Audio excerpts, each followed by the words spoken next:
नमस्कार दोस्तों, स्वागत है आपका UK education universe YouTube channel पे। साथ ही हिंदी साहित्य की साहित्यकारों से संबंधित सीरीज में आप लोगों का फिर से एक बार स्वागत है। इससे पहले वाली वीडियो में हमने गजानन माधव मुक्तिबोध जी पे डिस्कस किया था और उनसे रिलेटेड जितने भी क्वेश्चंस एग्ज़ाम में बन सकते हैं उस पर हमने चर्चा की। अगर आप लोगों ने वो वीडियोस नहीं देखे हैं तो प्लेलिस्ट का लिंक मैं वीडियो के डिस्क्रिप्शन बॉक्स पर डाल दूंगा, आप लोग जाके उन सभी वीडियोस को भी वॉच कर सकते हैं। दोस्तों, आज हम बात करने वाले हैं शैलेश मटियानी जी पे, और शैलेश मटियानी जी से संबंधित जितने भी इंपॉर्टेंट फैक्ट्स होंगे और जितने भी एग्जाम पॉइंट ऑफ व्यू से क्वेश्चंस बनेंगे हम उन सभी पे डिस्कस करेंगे। तो देखिएगा, शैलेश मटियानी जी का अगर सबसे पहले जन्म देखें तो दोस्तों 14 अक्टूबर बाड़े छिना अल्मोड़ा में हुआ था। अच्छा दोस्तों, 14 अक्टूबर कब हुआ था? तो 1931 में। डेट मेंशन नहीं है पीडीएफ में, तो आप लोग इसको जरूर याद रखिएगा। 14 अक्टूबर 1931 को बाड़ेचिना अल्मोड़ा में इनका जन्म होता है और इनकी मृत्यु 24 अप्रैल 2001 को दिल्ली में होती है। अगर वास्तविक नाम की मैं बात करूं तो दोस्तों रमेश सिंह मटियानी इनका वास्तविक नाम देखने को मिलता है। कभी कभी डायरेक्टली आप लोगों से क्वेश्चन पूछ लिए जाते हैं कि शैलेश मटियानी का वास्तविक नाम क्या था, तो रमेश सिंह मटियानी आप लोग याद रखेंगे। फिर देखिएगा, अगर पुरस्कारों की मैं बात करूं तो दोस्तों 1984 ईस्वी में इनको फणीश्वर नाथ रेणु पुरस्कार दिया गया है, जो कि इनके मुठभेड़ उपन्यास के लिए इनको ये पुरस्कृत किया गया था। अगर बात करेंगे तो दोस्तों 1992 ईस्वी में इनको डीएलएड की उपाधि कुमाऊं विश्वविद्यालय द्वारा दी गई है। इनकी रचनाएं देखें तो लगभग कोई भी रचनाएं इनकी देखने को नहीं मिलती हैं, लेकिन अगर बात करूं मैं कहानी संग्रह की तो दोस्तों ये काफ़ी इंपॉर्टेंट इनके देखने को मिलेंगे। जैसे दो दुखों का एक सुख, जो है जो इससे पहले काफ़ी बार एग्जाम में पूछा जाने वाला क्वेश्चन है। दूसरों के लिए सफ़र पर जाने से पहले या फिर सफ़र में जाने के पहले, हारा हुआ पाप मुक्ति, और प्रेम मुक्ति, हत्यारे, ये हत्यारे भी इससे पहले पूछा गया है। बर्फ़ की चट्टानें, जंगल में मंगल इससे पहले पूछा गया है। महाभोज जो कहानी संग्रह है दोस्तों ये भी पूछा गया है। अच्छा, महाभोज जो उपन्यास है वो किसका है? आप लोग मुझे कमेंट बॉक्स में ज़रूर बताएंगे, इससे पहले मैं बता चुका हूँ। फिर देखेंगे तो चील है, प्यास है, और पत्थर, ऋण, रुका हुआ रास्ता, एक शब्दहीन नदी, मिसेज ग्रेनवुड और मेरी 33 कहानियाँ। ये बहुत ज़्यादा फेमस है दोस्तों इनका कि मेरी 33 कहानियाँ, शैलेश मटियानी जी की। ये पूछी जाती है, इससे पहले भी पूछी गई है, तो आप लोग इसको ज़रूर याद रखेंगे। मेरी प्रिय कहानियाँ, सुहागिनी तथा अन्य कहानियाँ, और अति तथा अन्य कहानियाँ, माता तथा अन्य कहानियाँ, और भविष्य तथा अन्य कहानियाँ, और अहिंसा तथा अन्य कहानियाँ नामक इनकी जो कहानी संग्रह हैं ये काफ़ी विख्यात देखने को मिलती हैं। अगर मैं बात करूँ दोस्तों उपन्यासों की तो देखिएगा, बोरीवली से बोरीबंदर ये काफ़ी बार पूछी जाने वाली एक उपन्यास के रूप में इनकी जानी जाती है।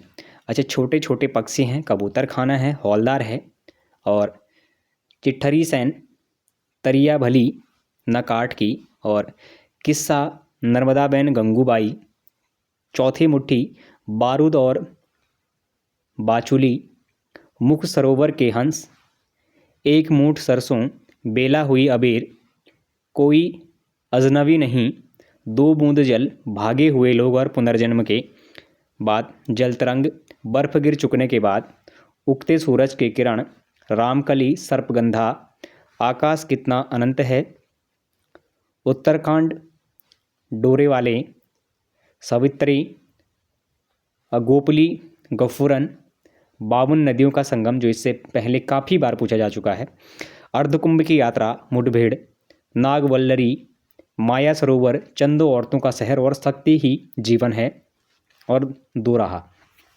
अब इसमें से जो इंपॉर्टेंट आपके जो इससे पहले पूछे जाने वाले हैं, जो पूछे गए हैं, अगर मैं बात करूं तो बोरीवली से बोरीबंदर तक आप लोग इसको जरूर याद रखिएगा। छोटे पक्षी और कबूतर खाना है और हौलदारी जो इससे पहले पूछी जा चुकी हैं। किस्सा नर्मदाबेन गंगूबाई, चौथी मुट्ठी, और बारूद और बाचुली ये इससे पहले पूछी जा चुकी है। बर्फ़ गिर चुकने के बाद, उगते सूरज की किरण, सवित्री है जैसे 52 नदियों का संगम है, और अर्धकुंभ की जो यात्रा है, और मुठभेड़ ये काफ़ी इनका इम्पोर्टेंट है, जो इससे पहले लगभग 2 से 3 बार पूछा जा चुका है। तो ये उपन्यास है मुठभेड़, ये भी आपका शैलेश मटियानी जी का ही देखने को मिलेगा। तो जो आप लोगों को मैं टिक करके बता रहा हूँ ये इससे पहले एग्जामों में पूछे जा चुके हैं, और आगे वाले एग्जाम में भी हो सकता है इनके पूछे जाने की आशंका बनी रहती है, तो आप लोग इनको जरूर याद रखिएगा। अगर बात करें दोस्तों इनके बाल उपन्यास की तो माँ तुम आओ, हाथी और चींटी की लड़ाई, भरत मिलाप, बिल्ली के बच्चे, मुड़ मुड़ कर मत देख, सुबह के सूरज, फूलों की नगरी नामक जो बाल उपन्यास हैं ये भी शैलेश मटियानी जी की ही देखने को मिलती हैं।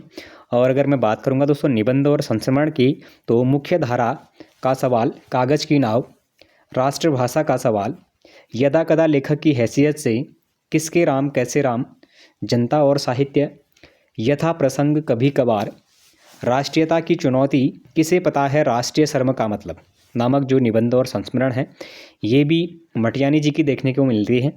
अगर मुख्य तथ्यों की बात करें तो दोस्तों इन्होंने विकल्प और जनपक्ष नामक जो पत्रिका है इसका संपादन भी किया है, तो कहीं ना कहीं आप लोगों के लिए ये भी इंपॉर्टेंट देखने को मिलेगा। तो सबसे पहले तो आप लोग एक चीज़ जरूर याद रखिएगा, जो विकल्प बोले या फिर जनपक्ष नामक जो पत्रिका है इसका संपादन किसके द्वारा किया जाता है, तो आप लोग सैलेस मटियानी जी को आंसर करेंगे। दूसरी चीज़ कागज़ का नाव, बहुत बार पूछा जाने वाला क्वेश्चन है। और राष्ट्रभाषा का सवाल, यदा कदा लेखक की जो हैसियत है, ये तीनों ही आपके इससे पहले पूछे जा चुके हैं। वहीं बात करेंगे दोस्तों इनके उपन्यासों की, तो बोरीवली से बोरीबंदर तक का आप लोग जरूर याद रखें। 52 नदियों का संगम आप लोग जरूर याद रखें। और उगते सूरज की किरण को भी आप लोग जरूर याद रखेंगे। नाच जमुरे नाच एक इम्पोर्टेंट इनका कहानी संग्रह देखने को मिलता है। दो दुखों का एक सुख काफ़ी इम्पोर्टेंट है, जंगल में मंगल, महाभोज और मेरी 33 कहानियाँ नामक जो कहानी संग्रह है, ये मटियानी जी की फेमस देखने को मिलती हैं, जो इससे पहले पूछी भी जा चुकी हैं। तो दोस्तों आज हमने सैलेस मटियानी जी पर डिस्कस किया और इनसे रिलेटेड जितनी भी चीज़ें परीक्षा की दृष्टि से क्वेश्चंस बन सकते हैं, जो आपके परीक्षा में आने लायक क्वेश्चंस हैं, उन पर डिस्कस किया। यदि अगर आप लोगों को ये सेशन अच्छा लगा हुआ हो तो आप लोग चैनल को जरूर सब्सक्राइब करें, अपने दोस्तों के साथ चैनल को जरूर शेयर करें, बाकी लाइक करें, कमेंट करें और बने रहिएगा UK education universe YouTube channel के साथ। धन्यवाद।